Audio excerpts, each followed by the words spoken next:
are his regret that wide humanity is whittled down into dismembered tribes, that politics has dethroned religion.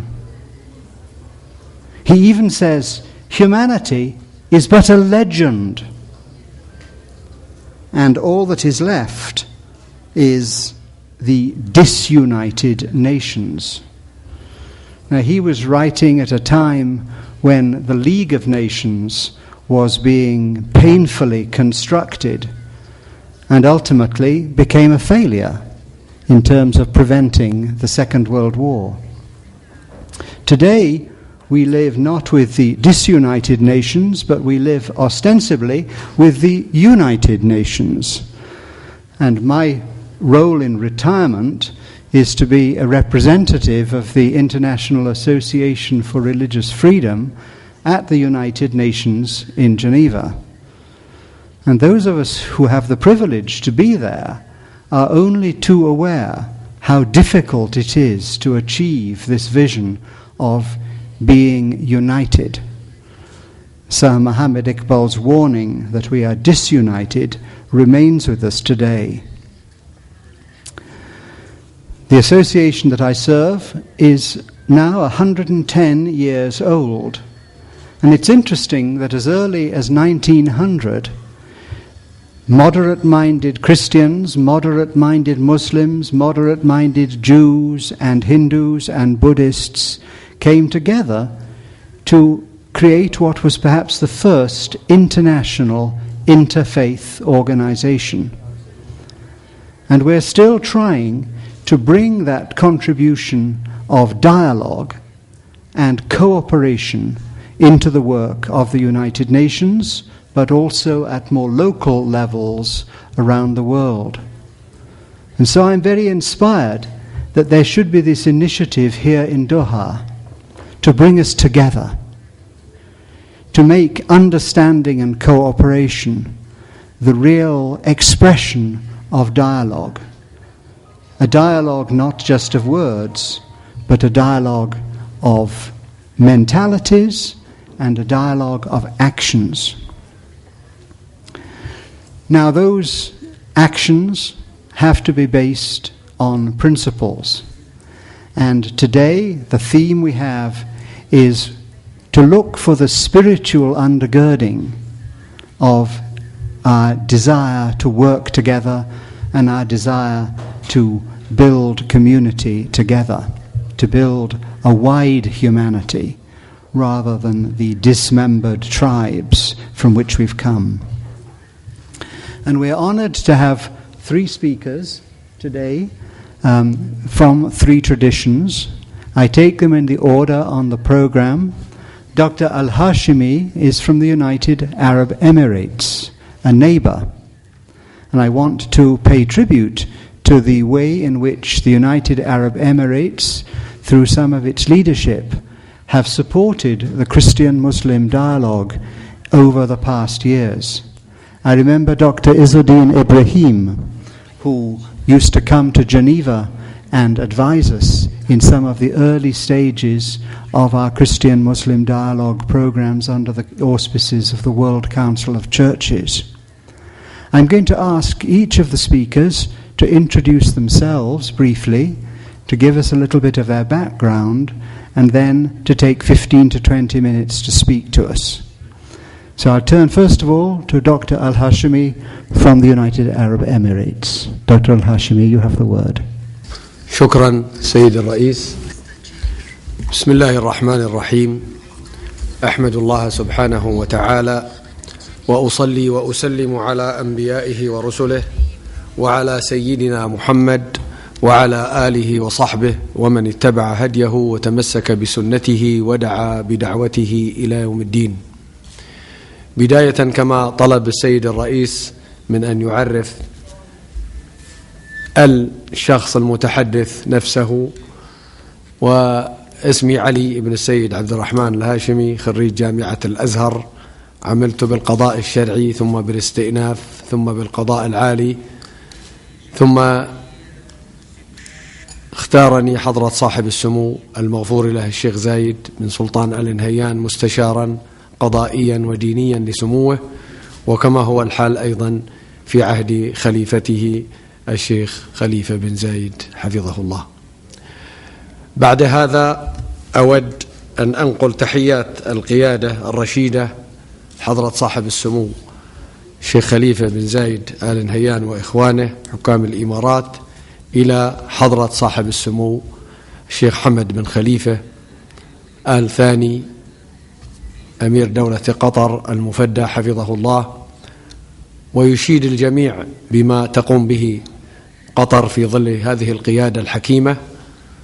ثم أثني بالشكر لأخينا الفاضل الأستاذ إبراهيم النعيمي والأخت الفاضلة سيدة عائشة على قيامهم وإخوانهم المتعاونين في هذا المركز الذي يضم ولسنوات متواليات 7 هذه الصفوة من العلماء والمفكرين ورجال الدين والسياسيين الذين يتغيرون دائما وينهجون نهج التقارب والمودة والمحبة وينشرون السلام. فشكرا لمن ذكرت وشكرا لكم جميعا على الإنصات. وسأحاول أن أختصر هذا البحث الذي قدمته، وهو منهج تحقيق الوحدة والتضامن الإنساني من منظور إسلامي. فنحن هنا نود أن نتعرف على كل من منظوره، ما ينظر إليه أهل الإسلام وما ينظر إليه أهل المسيحية وما تنظر إليه أديان أخرى. منهج الإسلام حضرات السادة والسيدات واضح في دعوته إلى التضامن الإنساني. وضوحه ينبع من العلاقة البارزة في تاريخ البشرية، لأن الإسلام يعتبر وحدة الجنس البشري تدعوه بالضرورة إلى التضامن والتعاون والتآزر والمحبة، ليكون هذا المجتمع ينعم بالسعادة التي أرادها الله تبارك وتعالى لخلقه. حرص النهج الإسلامي منذ البعثة النبوية الشريفة إلى تأصيل خلق الإنصاف والعدل، لأن الإنصاف والعدل من أخلاق الإسلام ومن أهم ما تدعو إليه الأديان، لأن لا يتحقق إيمان صحيح بدون العدل والإنصاف والمحبة.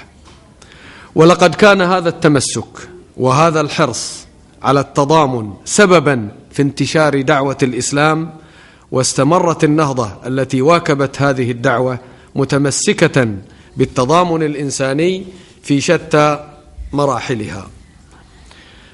وقد تضمنت وضمن هذا النهج واجب أداء حقوق الله كاملة، وأداء حقوق الإنسان مع أخيه الإنسان من غير تفرقة، بل أوجبت تعاليم الإسلام معاملة الناس بعضهم لبعض بما يحب كل واحد منهم أن يعامل به. ولذلك يؤكد علماء أصول الفقه الإسلامي بأن حقوق الخلق قائمة على المشاحة، وحقوق الخالق قائمة على المسامحة. إن الممارس للشعائر الصحيحة والملتزم بمنهج الصلاح في دينه في هذه الحياة لا شك وأنه سيجازى على حسن صنيعه في الدارين. ومن مقتضيات ما يدعو إلى التضامن عدم الغفلة أثناء حوارنا مع بعض عن ذكر المحاسن لوجود بعض الاختلاف. وللترجمة فأنا أصفح صفحتين أو 3 وأنتقل إلى الصفحة 6 لأؤكد بأن ما يدعو إلى تدعيم قيم التضامن الإنساني إبراز المتحاور القواسم المشتركة مع المخالف. مهما يكن من اختلاف بين الناس لا بد وأن يكون هناك بالتأكيد قواسم مشتركة يجب الحرص عليها ويجب تنميتها. ولعل الاستواء في هذه الخلقة التي خلقنا الله الواحد الأحد عليها بهذه الصفة ينبغي احترامها والمحافظة عليها. ولذلك أقول إن مما يدعو إلى تدعيم قيم التضامن الإنساني إبراز المتحاور القواسم المشتركة مع المخالف، لأن هذا أدعى إلى الوصول إلى أرضية مشتركة صالحة لفهم متبادل. ويعضد هذا ويؤكده قول الرسول الأعظم صلى الله عليه وآله وسلم: الخلق كلهم عيال الله وأحبهم إليه أنفعهم لعياله. لذلك ينبغي أن تكون جهودنا، وبالذات أتباع الأديان والمتدينون، في صالح الأهداف والغايات النبيلة التي نسعى إلى تحقيقها، وعلينا أن لا نمل ولا نتعب، لأن الرسالة ليست سهلة، وهناك أعداء للحوار، وهناك أيضا أعداء للأديان. لقد اهتم رسول الله صلى الله عليه وآله وسلم بإبراز ذلك، أي القواسم المشتركة، حيث ابتدأ كتابه إلى أهل نجران وهم نصارى باسم إله إبراهيم وإسحاق ويعقوب. ولا يخفى ما في لهؤلاء الأنبياء الكرام سلام الله عليهم أجمعين من إشعار للمخاطب بنوع قوي من التواصل، إذ بهذا تتقارب النفوس وتنضج العواطف. إن نجاح هذا الأسلوب الحضاري وتأثيره واضح بما جاء في قصة عداس النصراني، رجل اسمه عداس وهو نصراني، لم يكلفه الرسول صلوات الله وسلامه عليه بالخروج من دينه، بل قال له لما سأله النبي صلى الله عليه وآله وسلم عن دينه، سأله بعد ذلك عن البلاد التي جاء منها، فأجابه عداس بأنه من نينوى. مباشرة قال له الرسول صلى الله عليه وآله وسلم: إنك من ذاك البلد الصالح، نعم أنت من قرية الرجل الصالح يونس ابن متى. فقال عداس: وما يدريك ما يونس ابن متى؟ فقال له رسول الله صلى الله عليه وآله وسلم: ذاك أخي، وكان نبيا وأنا نبي. كان نبيا، فرسول الله صلى الله عليه وسلم والإسلام في مقدساته يرى الاعتراف بكل نبي وكل رسول، ولم يتعرض مسلم في يوم من الأيام سواء كان عالما أو جاهلا للتعرض إلى نبي من أنبياء الله ورسله، بل نتعبد بتلاوة أسمائهم والصلاة عليهم لكي تكمل الصلاة والتعبد في صلواتنا. فنحن نذكر سيد مريم، سيدنا المسيح عيسى وموسى وأنبياء الله جميعا بكثير من التقديس والتكريم والتقديس لما لهؤلاء الأنبياء من أولوية في هداية الأمم والناس. أيضا تجاوز أيضا، وهذا للمترجم أو المترجمة، الصفحة 8، وأتجاوز أيضا الصفحة 9 وأترك قراءتها، ولو أن المركز جزاه الله خير ترجمها أيضا للإخوة يكون حسنا. وأنتقل إلى الصفحة 9 وأقول: إن اختلاف الرأي ظاهرة طبيعية. اختلاف الرأي ظاهرة طبيعية في حياة البشر، ولا يصح أن تكون سببا للتباغض والتخاصم والعداوة، بل الواجب أن يستثمر الخلاف في الرأي لصالح تكامل المعرفة الإنسانية واكتشاف الحقيقة وإثراء الساحة الثقافية. وأفضل خدمة نقدمها للحوار في هذا المركز المحترم والمتحاورين أن نحسن تعاملنا مع من نخاطب في هذا المركز وفي غيره أيضا، تعاملنا مع الآخرين ممزوجا بحب الخير للناس، وبذلك نجسد نموذجا مقبولا لأفكارنا. أما أسلوب العداوة والتشدد فهو يسيء إلى التوجه المقصود من التضامن الإنساني الذي هو هدف كل مخلص. ولا شك في أن النهج السليم في تأسيس وإدارة العلاقات بين البشر هو القائم أصلا على أساس مبدأ الحوار وحسن استخدامه مع الناس كافة، أفرادا كانوا أو جماعات أو شعوبا، متحدين في المعتقد أو غير متحدين.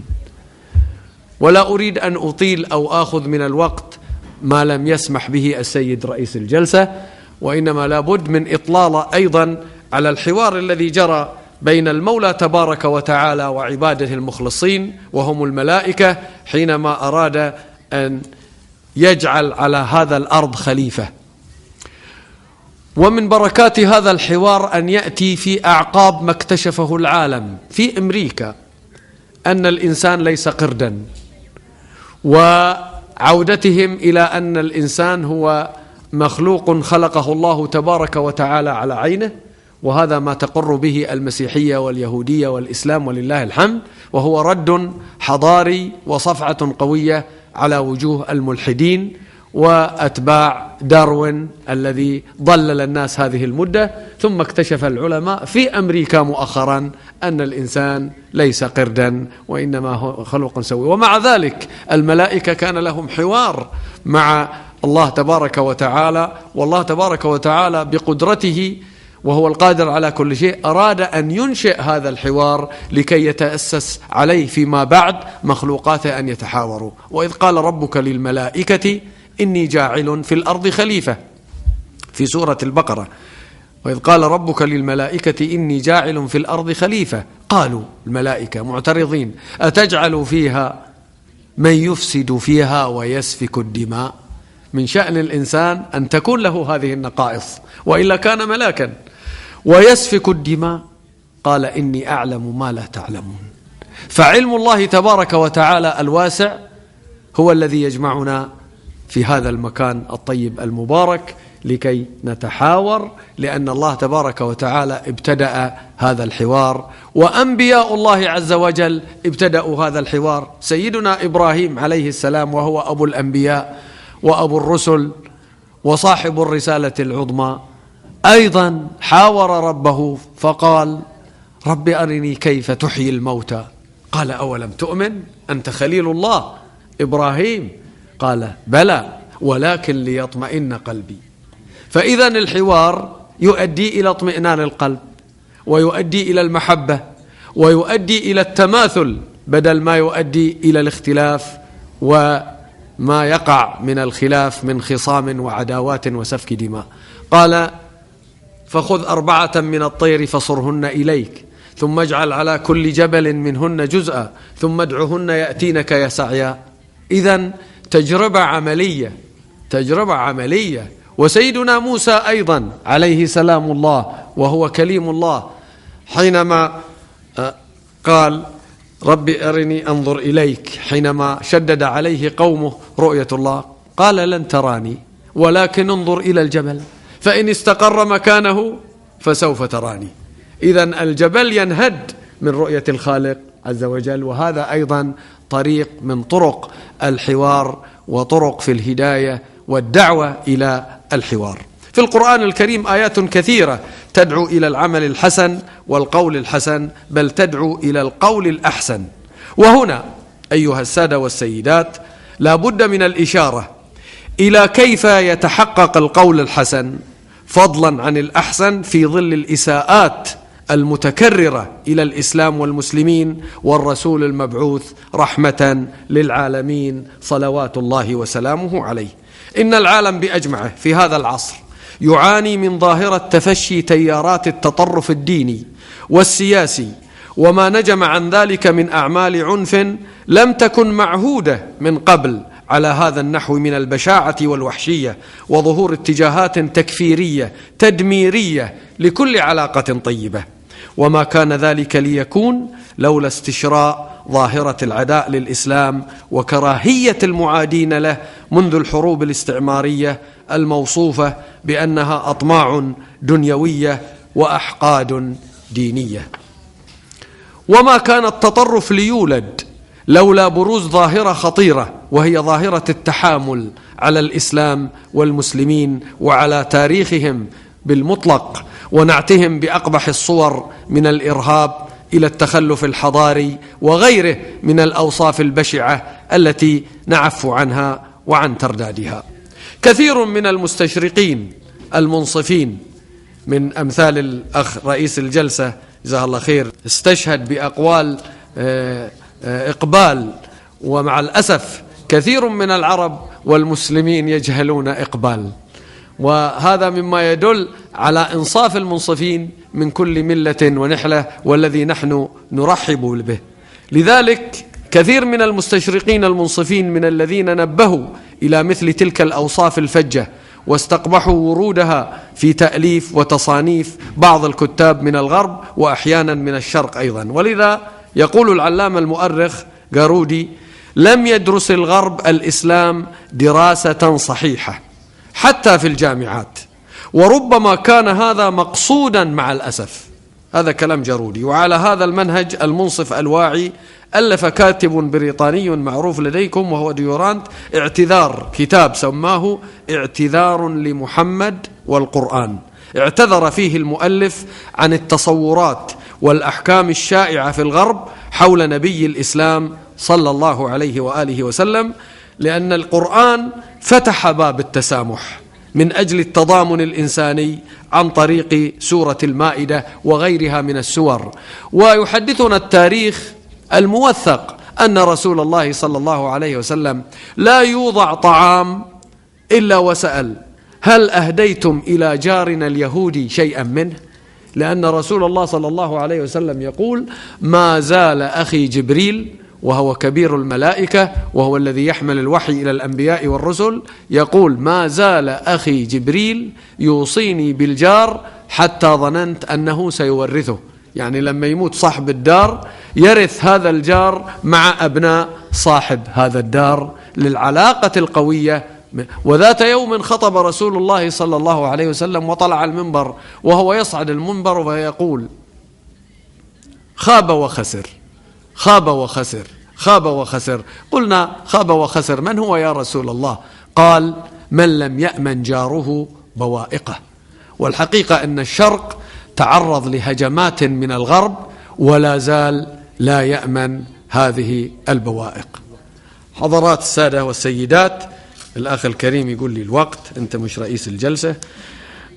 يقول الله تبارك وتعالى في القرآن الكريم: ولتجدن أقربهم مودة للذين آمنوا الذين قالوا إنا نصارى، ذلك بأن منهم قسيسين ورهبانا وأنهم لا يستكبرون، وإذا سمعوا ما أنزل إلى الرسول ترى أعينهم تفيض من الدمع مما عرفوا من الحق.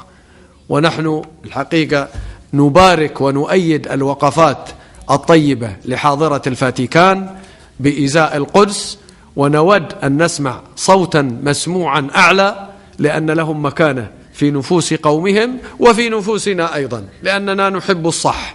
وكذلك أيضا نبعث بتحية للبابا شنودة اللي هو بابا الإسكندرية ورئيس المرقسية في مصر لمواقفه أيضا المشهودة في هذا الباب، وكل متدين سواء كان من أهل الإسلام أو غير الإسلام ويقف من القدس موقفا يحتاجه إخواننا المقدسيون نصارى ويهود ومسلمون في هذا الوقت العصيب.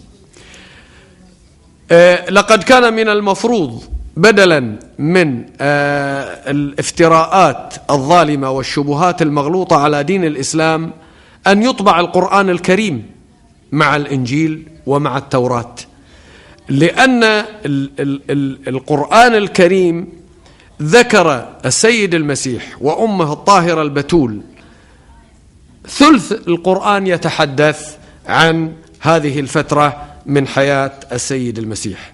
ولذا نوجه الدعوة إلى الالتزام بالبحث العلمي الجاد الذي يفرض على الباحث الحر المنصف من أي نحلة وملة أن يدرس الإسلام كما يعتقده أهله، مجردا عن نزغات أهل الزيغ والضلال. إن التزيد والافتراء على الأديان ليست من شيم العلماء. إن العالم بأكمله يمر بوقت عصيب ومرحلة استثنائية في التاريخ البشري، وإن الظروف الاستثنائية تقتضي تحركا استثنائيا وعملا جادا. وأنا أرى من بين دول العالم الذي تتحرك استثنائيا وجادا حكومة قطر. الحقيقة ليس لكوننا في قطر، ولكن نقول هذا الكلام في كل مكان، لأنها تفتح الباب على مصراعيه وتحاور الجميع، وما تفعله تقوله جهرا ليس سرا، وهو الحقيقة طريق ممهد وطريق موصل إلى الحق ونموذج يحتذى به. إن الظروف الاستثنائية تقتضي تحركا استثنائيا وعملا جادا وخطة تمكن الحكومات والشعوب من مواجهة كافة التحديات والمخاطر. إن اهتمام دولة قطر بمؤتمرات الحوار وخطتها غير المسبوقة في الحراك الإيجابي نحو المختلف فيه وسعيها الحثيث إلى كل ما يخدم الوسطية والنظام العادل في هذه الحياة، إن ذلك كله عمل وجهد مشكور وخطوة واسعة نحو مستقبل يتمتع بقيم التضامن الإنساني والتعاون على البر والتقوى وعلى التسامح، وهو طريقة إلى حياة مثلى. وإن استجابتكم حضرات السادة والسيدات وحضوركم أيها العلماء الأجلاء هو عمل حضاري يخدم بلا شك قضايا التضامن الإنساني، ويهدف بعون الله تبارك وتعالى إلى خير البشرية وسعادتها. وأختم هذه الورقة بنبذة من توصيات مؤتمرات الحوار، وإن شاء الله تعالى يتيسر لكم من الوقت قراءتها وتكون ضمن التوصيات. وأحمد الله سبحانه وتعالى وأسأله عز وجل أن يجعل اجتماعنا هذا اجتماعا مرحوما وتفرقنا من بعده تفرقا معصوما. والسلام عليكم ورحمة الله وبركاته. وشكرا السيد الرئيس. We thank the speaker for blessing us with his wonderful range of quotations from the Holy Quran, with his wonderful use of language, bringing words like empathy into the discussion, so that we are really challenged to take the spiritual dimension of our relationship more seriously. Thank you very much, Dr. Al-Hashimi. It's now my pleasure to call upon my neighbour, my compatriot, Donald Reeves. Though we didn't know each other very much in England, we got to know each other in Bosnia, or through Bosnia.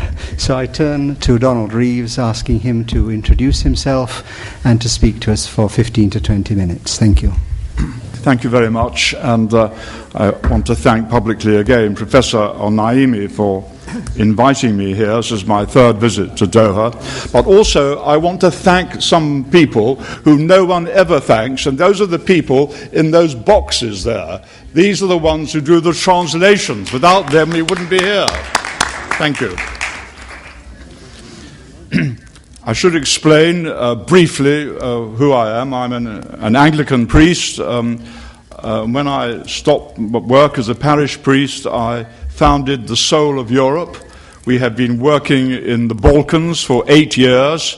Our mission is to help people realize Nelson Mandela's words: if you want to make peace, don't talk to your friends, speak to your enemies.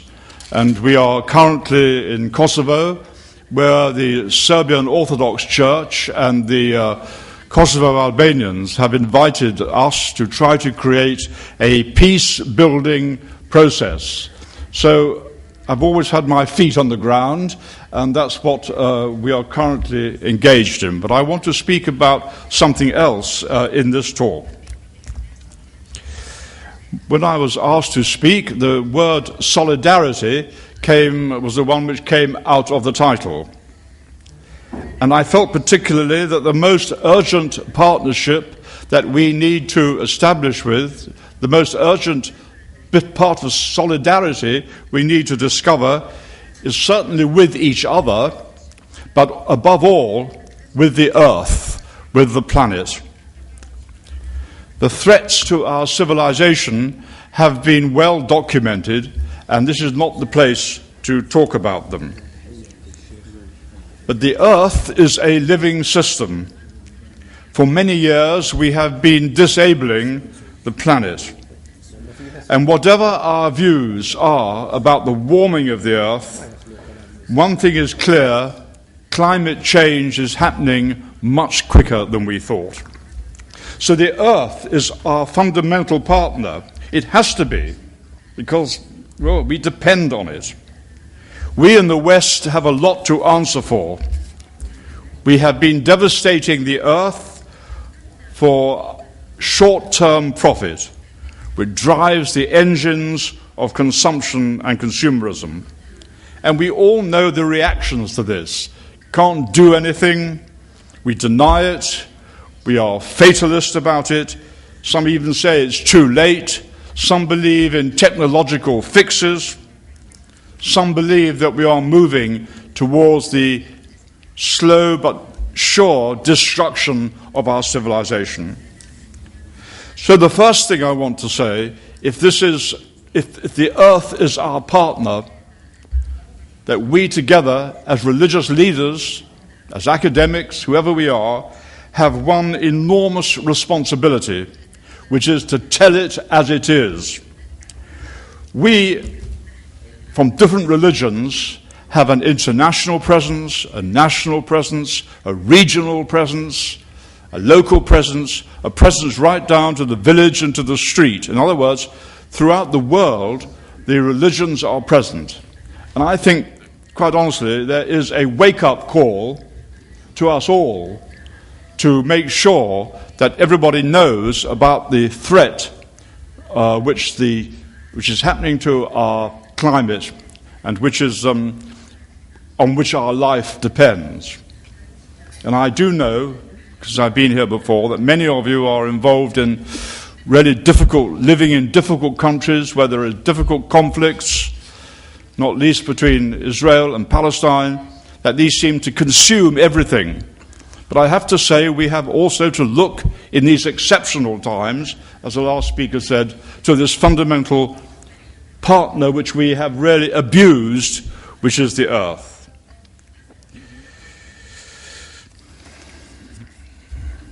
I think that those who are involved in interreligious cooperation and who are slowly beginning to get to know one another and to respect one another have a special responsibility. When I was a young man, I was frightened to go into a Catholic church in England. I thought it was very strange. Then I used to think it was very odd to go into a mosque, and let alone a synagogue. But now in my old age, I feel very welcome in a mosque and in a synagogue, and of course in a Catholic church as well. But what we are doing is we are slowly getting to know each other, and therefore we should have the trust and the respect for each other to address the problems of the fundamental partner, the Earth. But as we do this, there are some important things of a theological nature we have to confront and we have to think about. The first is we have to resist false teaching.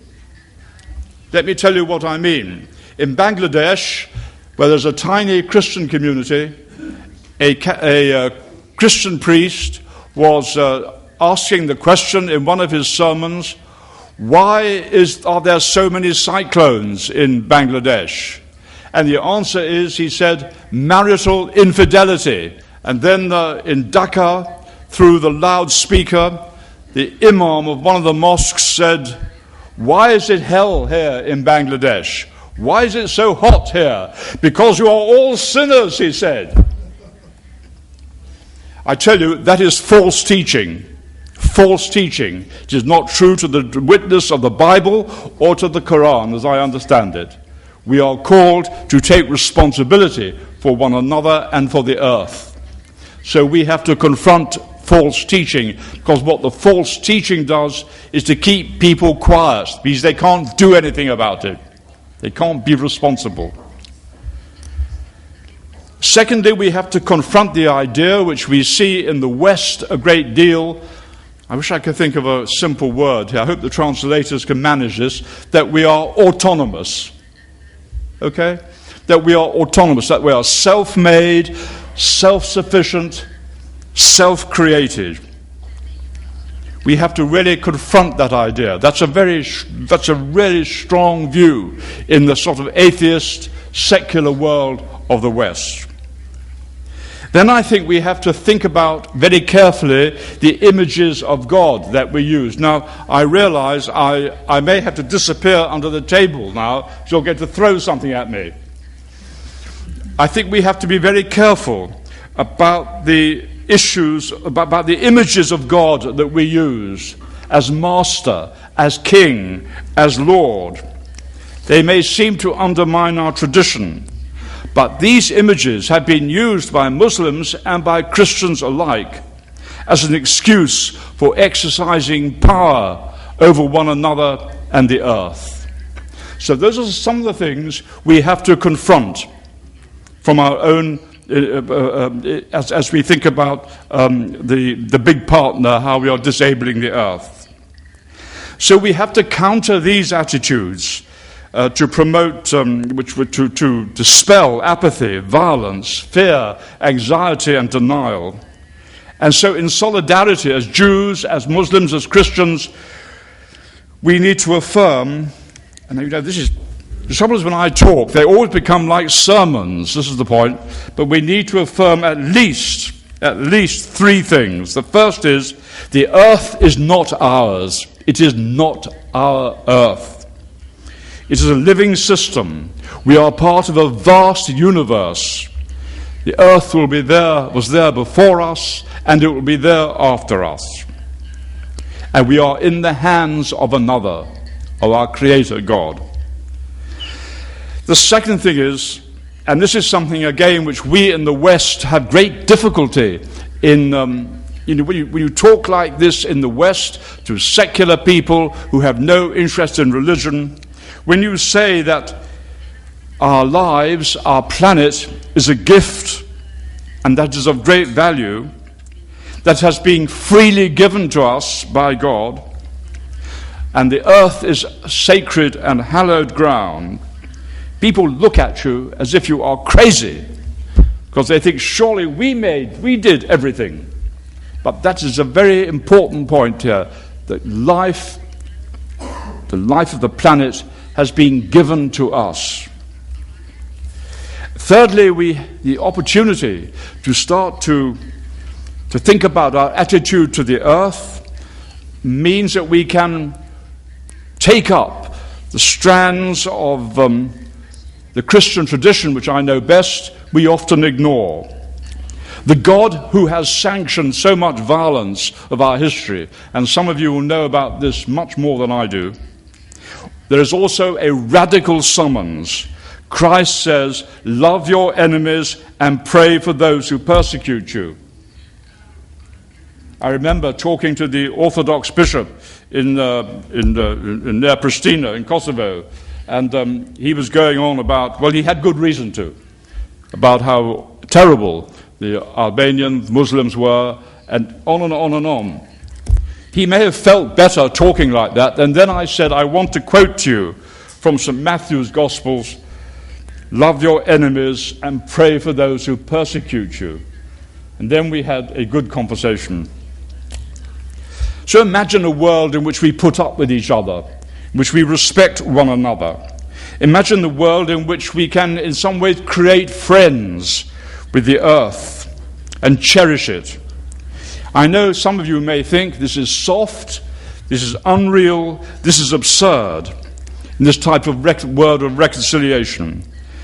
But this idealistic vision, which I'm spelling out in a few sentences, for me is like a well of fresh and living water. This is like a radical summons, is what I'm talking about, for forgiveness and justice, and you draw on it as you need it. Working in the Balkans, as I have for 8 years, I can tell you my faith is sorely trusted by meeting people who have connived with the most terrible evil acts. So you need to draw on the sort of, in my tradition, the possibilities of forgiveness and reconciliation which actually have already been effected through the gospel. So there's a big theological, a big human challenge ahead of us all if we take seriously our partner, the earth. And I think it fosters a type of obedience.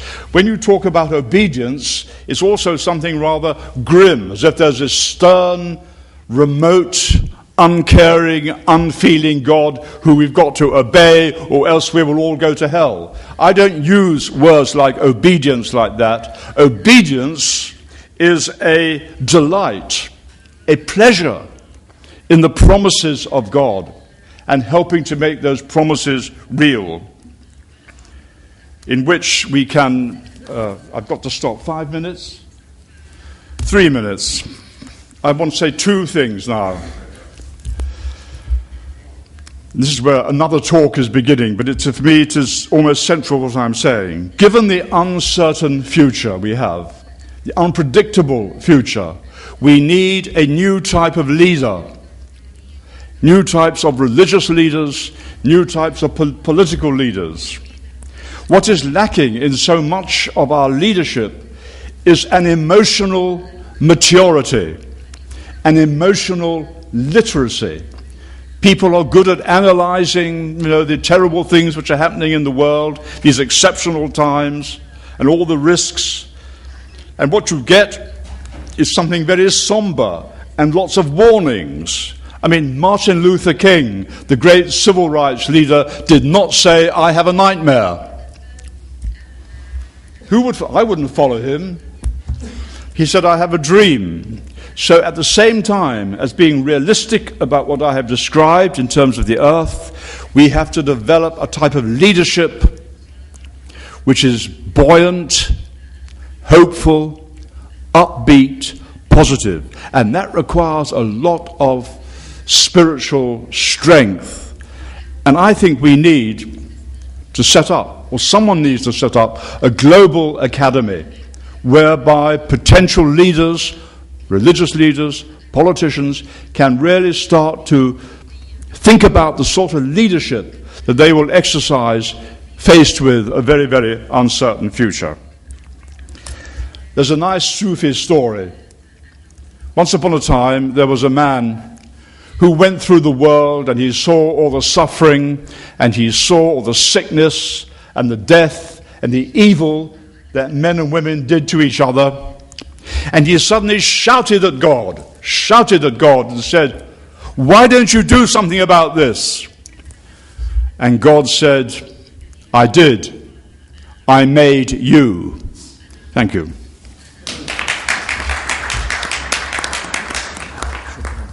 Thank you, Donald Reeve, for reminding us that when we say spiritual, we're also challenged by the material. We're challenged to be good custodians, good guardians of the earth. The Khilafah is not only given to the rulers, but the Khilafah is given to all of us to be responsible for the earth and for our neighbors. So thank you for that very good corrective to our limited vision. You will have seen on your program that we were to have had a contribution from Rabbi Schneier, but I gather that he has not been able to be with us, and therefore we're very grateful and very honored that Professor Eisen from George Washington University has agreed to make a contribution to this session, bringing a Jewish perspective. And after he has spoken, we have also had the very gracious offer from Dr. Wahid Khan from India to make a contribution as well. So I apologize in advance that there may not be very much time for more informal discussion or questions because we started so late. However, we're at the beginning of the session, and there will be opportunities around the dining tables and as we move around together in the next 2 days. However, I ask the next two speakers now to take the floor and to introduce themselves and then to bring their contribution to our theme. Thank you. Thank you very much, Mr. Chairman. Again, I'm Robert Eisen. I'm professor of religion at George Washington University in Washington, D.C. I'm also the director of the Jewish Studies program there. But for the past many years, I've also been involved outside of the university an interfaith dialogue between Jews, Muslims, and Christians. For many years, I wasn't really interested in this kind of work. I was very interested in the study of Islam, study of Judaism. My specialty for many years was medieval Jewish philosophy, which brought me into contact with the great tradition of Islamic philosophers, Al-Farabi, Ibn Sina, and Ibn Rushd. But I never saw it as applying to the outside world, or wasn't really interested in dialogue. But I live in Washington, D.C., and on the morning of September 11th, 2001, I came out of the subway and saw the smoke from the Pentagon, where the plane had hit. And my life changed dramatically after that. I realized that I could no longer just be an academic, thinking and writing and teaching students, but I actually had to become an activist as well. And so that is my story. This is my first visit to Qatar, and I just wanted to say what a pleasure it is to be here. The warmth and the hospitality have been very moving.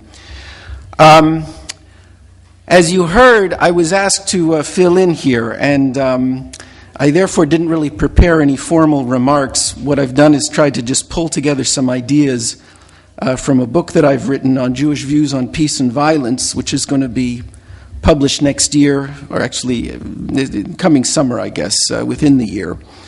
I want to state at the beginning that I am not going to be explicitly dealing with the Israeli-Palestinian conflict. I'm speaking later today in another session where I will address that issue. For this session, I'd like to speak about some sources regarding the topic at hand, which is the issue of solidarity and the spiritual values that can lead to solidarity. One doesn't have to go too far in the Jewish tradition to find good sources for the notion that all human beings are equal in God's eyes. In the very first chapter of the Bible, we are told that human beings are created in the image of God. Now, it's not clear what that means, because, after all, God does not have an image. Most commentators feel that creation in the image of God, to be created in the image of God, means to imitate God in terms of his actions. In other words, God gave human beings the capacity to rule. He gave some of his power to human beings to represent him on earth and to rule over the world. Very similar to the idea in the Quran of the Khalifa, the vice-regent, that human beings were created as vice-regents, as representatives of God on earth. What this implies is that all human beings are the same in having an exalted status and in being worthy of dignity and respect. And the fact that the Bible begins with this idea sets the tone really for the rest of the Bible. It's always important when you look at any text to see where that text begins, because that text sets a tone. The fact that this idea appears in the first chapter of the Bible is meant to tell us in no uncertain terms that all human beings are created in the image of God. Now, when you go into the 12th chapter of Genesis, just a few chapters later, Abraham, or Ibrahim, as many of you know him, is called to be the forefather of a chosen people. He is given a special status. And this concept is often criticized because it seems to suggest that somehow Jews have some sort of chosen status that makes them superior to other people. Judaism has been criticized for centuries by others because of this idea. But in fact, this concept can be interpreted in other ways. And most modern commentators will tell you that chosenness does not imply superiority in any necessary way. What chosenness means, what it means to be chosen, is to have a special mission. You see, the key question is, what are you chosen for? And the interpretation that I prefer and that many commentators prefer is that Jews are chosen in order to benefit others, to serve others, to be models to others, and to bring people to a recognition of God. The idea is, therefore, that ultimately all people will share in God's blessing.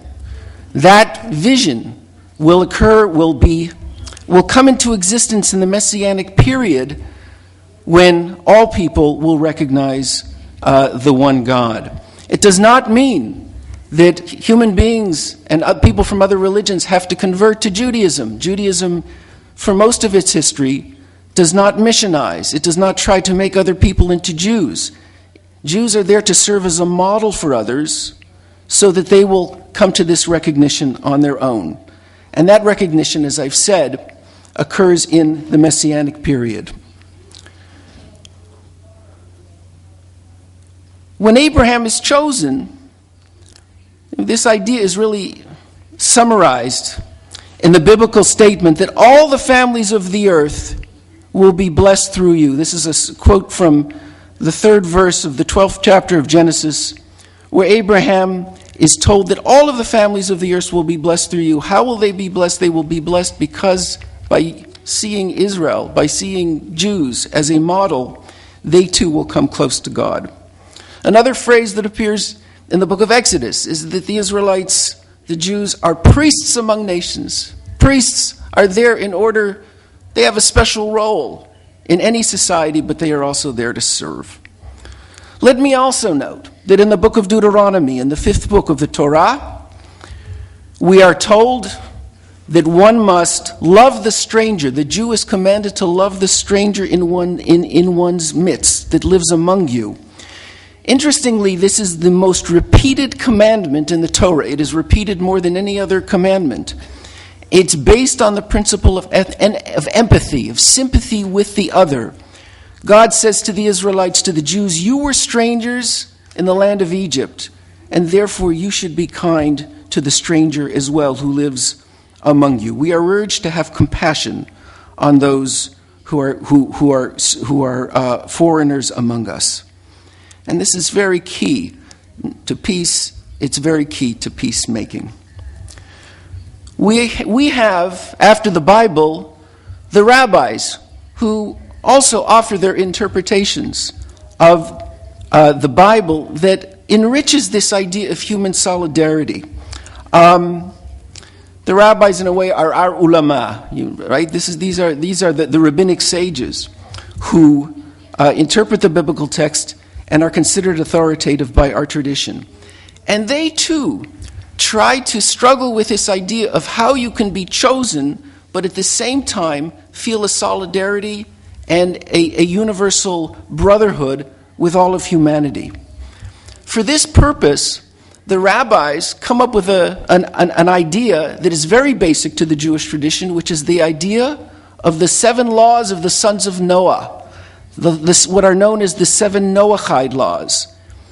These are 7 laws that, according to early rabbinic tradition, were given to Noah after the world was destroyed by the flood. And they involve basic religious prescriptions, basic moral prescriptions. Non-Jews are required to believe in God. Non-Jews are prohibited from murder, are prohibited from adultery, from committing adultery. They are prohibited from committing theft. And the non-Jew, therefore, has a relationship with God according to the Jewish tradition, and according to at least some rabbinic sources, also can achieve a reward in the afterlife. They will be rewarded by God in the afterlife if, in fact, they live good spiritual and moral lives. We now have the pleasure of asking Dr. Wahid Khan to share some of his perspectives from India, and I turn the word to him for 5 minutes. Thank you. Bismillahir Rahmanir Rahim. I am from India. My name is Wahiduddin. I am president of Center for Peace and Spirituality. Now, the general theme of this conference is peace. You know, peace is the most cherished dream of all men and women. But it is also a fact that peace seems to be a distant dream till this date. What is the reason? According to my experience, people generally try to apply political formula for this purpose. But in this regard, political formula is not workable. We need a spiritual formula.